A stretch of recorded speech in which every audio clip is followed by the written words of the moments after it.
So the challenge with compassion is always that it interjects an element of arbitrariness, right?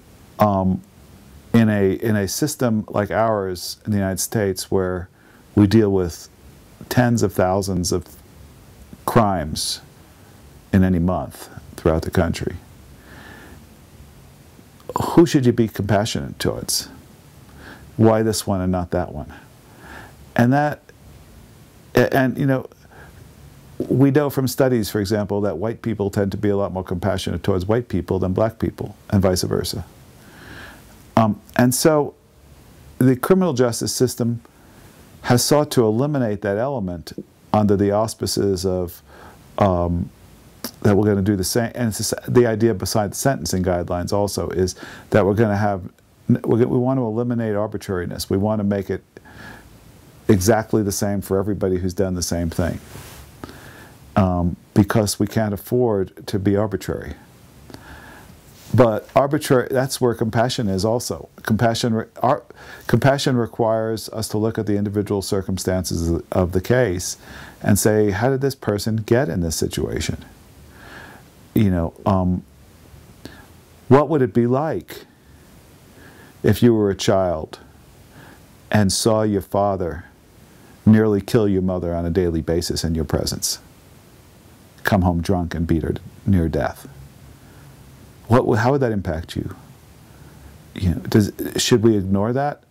That this is how that person got to be who he is, under the guise of, well, we have to treat everyone equally? Well, in defense of our justice system, that, you know, it's tried to eliminate this arbitrariness element, and with it goes the compassion element. And it's the price we pay.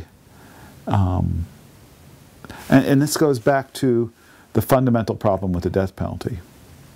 I mean, when the death penalty was struck down in 1972, I think it was, originally by the United States Supreme Court as being arbitrary and capricious in violation of the Eighth Amendment, what they said is it was too much arbitrariness in it. You can get the death penalty and you might not for the same exact conduct. And so the states went back and began a process of trying to eliminate the arbitrariness by putting in place these rules.